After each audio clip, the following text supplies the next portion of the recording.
Hello বন্ধুরা, মৈনাক চলে এলাম নতুন একটা ভিডিওতে। আজকে এই ভিডিওতে রিভিউ করব মেগাস্টার শাকিব খান ও দর্শনা বণিক অভিনীত ছবি অন্তরাত্মা, যে ছবিটার পরিচালক হচ্ছেন ওয়াজেদ আলী সুমন। আজকে ছবিটা ওটিটি প্ল্যাটফর্ম আইস্ক্রিনে মুক্তি পেয়েছে, তো সেখান থেকে আমি ছবিটা দেখলাম। এই ছবিটার ভালো দিক খারাপ দিক নিয়ে আলোচনা করব আজকের এই ভিডিওতে। তবে সবার ফার্স্টে তোমাদেরকে অনুরোধ করব, এই ভিডিওটা ভালো লাগলে ভিডিওতে একটা লাইক করো, কমেন্ট করো এবং চ্যানেলে প্রথমবার হয়ে থাকলে চ্যানেলটাকে অতি অবশ্যই সাবস্ক্রাইব করে দাও। ভিডিওর শুরুতেই ক্রেডিট দেব রিয়াজ হোসেন দাদাকে। সে আমার অত্যন্ত কাছের এক দাদা, বাংলাদেশে থাকে।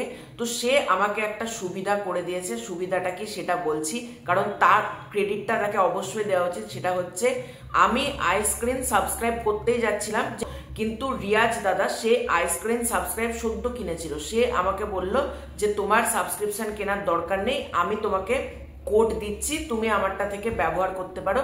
তো সে আমাকে তার যেটা আইডি সেটা দেয় এবং তার জন্য আমি এই ছবিটা দেখতে পাই।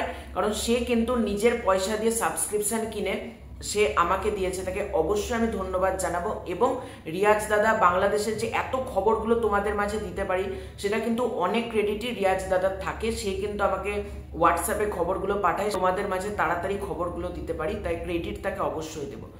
এবার যদি আসি রিভিউতে কেমন লাগলো, দেখ এই ছবিটার গল্প সম্পর্কে যদি ছোট্ট করে তোমাদেরকে বলি, প্রথম মেগাস্টার শাকিব খানের চরিত্র, প্রথম যে চরিত্রটা, সে প্রচন্ড প্রভাবশালী একজন ব্যক্তি।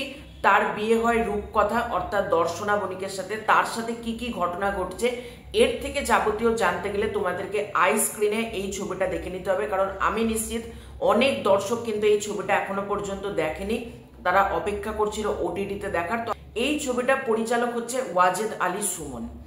এই ছবিটা 2021-এর ঈদে আসার কথা ছিল। আমি রিভিউ শুরুতেই একটা কথা বলবো, এই ছবিটাকে বরবাদ, তুফান, প্রিয়তমা, দরদ বা তোমার তাণ্ডব এই ধরনের ছবির সাথে কেউ কম্পারিজন করো না। যারা যারা দেখবে 2021-20 ওই সময়কার যেরকম ছবি হতো করোনার আগে, ওই রকম ছবি হিসেবেই কিন্তু আমরা দেখব। আমরা কিন্তু ছবিটাকে এখনকার সময় এখনকার অনুযায়ী কিন্তু জাজ করব না, কারণ ছবিটা কিন্তু বহু আগে শুটিং হয়েছিল। ছবিটা নানা কারণবশত আসতে পারেনি, আটকে ছিল। এক লাইনে যদি বলো ছবিটা আমার কেমন লেগেছে, আমি বলবো আমার ডিসেন্ট একটা ছবি লেগেছে, ঠিকঠাক একটা ছবি লেগেছে। আহামরি কোনো ছবি মনে হয়নি। আবার ছবিটা যে খুব খারাপ, পাতে দেওয়ার যোগ্য না, এরকমও কিন্তু না। প্রথম পজিটিভ দিক হচ্ছে এর গানগুলো। এই সিনেমার গানগুলো ডেফিনেটলি কিন্তু ভালো হয়েছে। যে অন্তরাত্মার গান বা রাখি যত্নে সারাদিন, এই গানগুলো খুবই ভালো লাগছে। সিনেমাটোগ্রাফির কাজ সেই সময় সাপেক্ষে আমি যদি বলি অনেক কিন্তু বেটার সিনেমাটোগ্রাফির কাজ হয়েছে। ব্যাকগ্রাউন্ড মিউজিকের কাজ ভালো হয়েছে।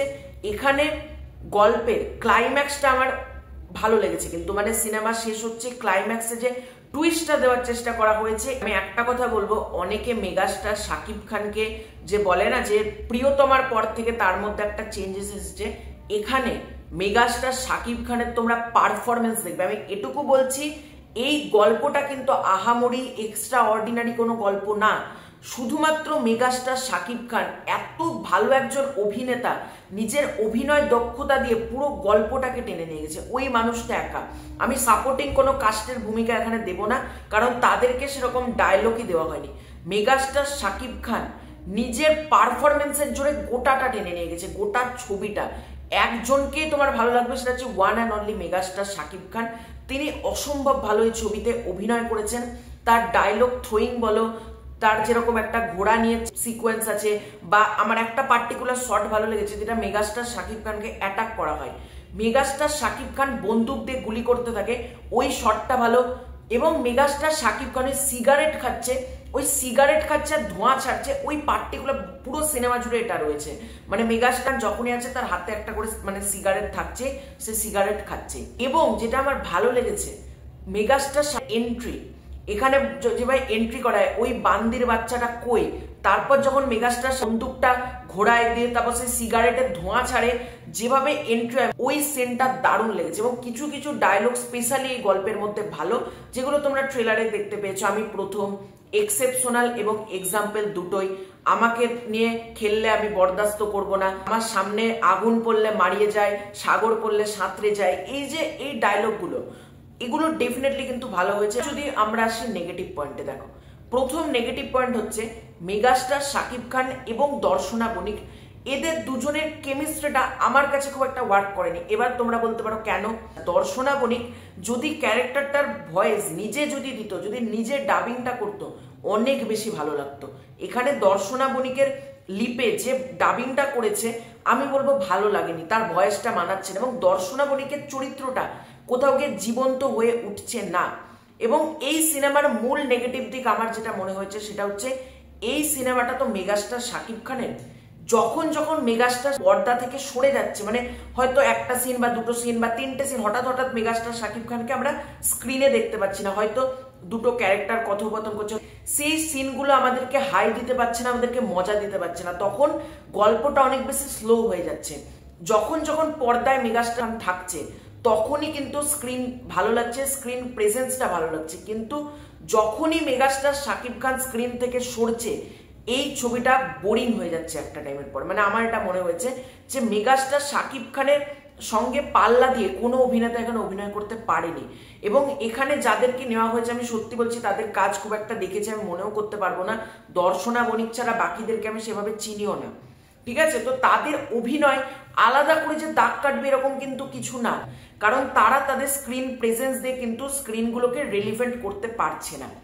এবং গল্পটা ইটসেলফ প্রচন্ড ড্র্যাগ হচ্ছে একটা টাইমের পর। মানে গল্পটা যখন স্টার্ট হয় আমি ভাবি ভীষণ ইন্টারেস্টিং, কিন্তু ওই শাকিব খান দর্শনা বণিকে, যে শাকিব খানের যেটা ছোটবেলায় ঘটেছিল, তার মা বাবাকে সন্ত্রাসবাদীরা মেরে দিয়েছিল, ওই সিনটা ভীষণ ইমোশনাল করে। তারপর থেকে গল্পটা খুব বোরিং হতে থাকে, মানে প্রচন্ড ড্র্যাগ করতে থাকে। এটা আমার ব্যক্তিগতভাবে মনে হয় যে গল্পটা খুব ড্র্যাগ হতে থেকে গেছে। এবং কিছু কিছু ডায়লগ মানে কবিতার মতো করে কেন আমি বুঝতে পারছি না, এটা কি উপন্যাস থেকে করা হয়েছে? কিছু কিছু ডায়লগ প্রচন্ড কবিতার মতন করে মেগাস্টার শাকিব খান বলছে বা দর্শনা বণিকের ক্যারেক্টারটা বলছে, যখন তাদের মধ্যে বিয়ে হয়ে গেছে, বিয়ের রাতে তারা প্রচন্ড কবিতার মতো করে ছন্দ মিলিয়ে মিলিয়ে কথা বলছে, ওইগুলো আমার ভালো লাগেনি। কে আলটিমেটলি কালপিট, কে ভিলেন, এটা আমরা বুঝে যাই। সেই কারণে ক্লাইম্যাক্সটা একটা টুইস্ট দিলেও ক্লাইম্যাক্সটা যে এক্সট্রা অর্ডিনারি ভাবে তাকে হাই দিতে পারছে এরকম কিন্তু না। সেই জায়গাতে মানে ভিলেনকে যদি আগে থেকে রিভিল না করা হতো, বা ভিলেন বারবার নিজে হে হে করে হেসে দিচ্ছে হঠাৎ হঠাৎ করে, হঠাৎ তার রুমে ঢুকছে, হো হো আমি সব পেয়ে গেছি, আমি তো জিতে গেছি, হে হে, এগুলো ভালো লাগছে না। মানে ভিলেন যে পারফর্ম করেছে, আর ডায়লগের কাজ অনেক বেশি বেটার হতে পারতো। তার ডায়লগ খুব পুয়ার, মানে খুব পুয়ার রিটেন তার ডায়লগগুলো, তার মুখে যে ডায়লগগুলো দেওয়া হয়েছে মানে সে বোঝাই যাচ্ছে সে কালপিট, সে কালপিট হয়েছে। মানে যারা ছবিটা দেখবে, আমার স্পয়লার দেওয়ার কিছু না, তারা প্রথম থেকে বুঝাবে এ ভিলেন। ওভারঅলে যদি আমাকে বলো এই ছবিটা ডিসেন্ট একটা ঠিকঠাক ছবি হয়েছে, আমার ছবিটা খারাপও লাগেনি, ছবিটা খুব ভালো লেগেছে আমি এটাও বলবো না। তবে আবারও বলছি, কেউ যদি বরবাদ, তুফান, তাণ্ডব বা আদার যে সমস্ত ছবি, প্রিয়তমা, এই ছবিগুলোর সাথে যদি কম্পারিজন করো বা এই ছবিগুলো দেখে তোমরা যদি বলো এর মতনই হবে, তাহলে কিন্তু তোমরা হতাশ হতে পারো। এই ছবিটা 2020 সালের সময় দাঁড়িয়ে যদি আমি রিভিউ করতাম আমি বলতাম দুর্দান্ত হয়েছে, কিন্তু এখন অনেক কিছু আমরা দেখে ফেলছি, সেই ওয়াইজ দেখতে গেলে এই ছবিটা ঠিকঠাক লেগেছে আমার। তো এটাই ছিল আজকের ভিডিও। তোমরা কারা কারা অন্তরাত্মা দেখেছো, তোমাদের কেমন লেগেছে কমেন্ট করে জানিও।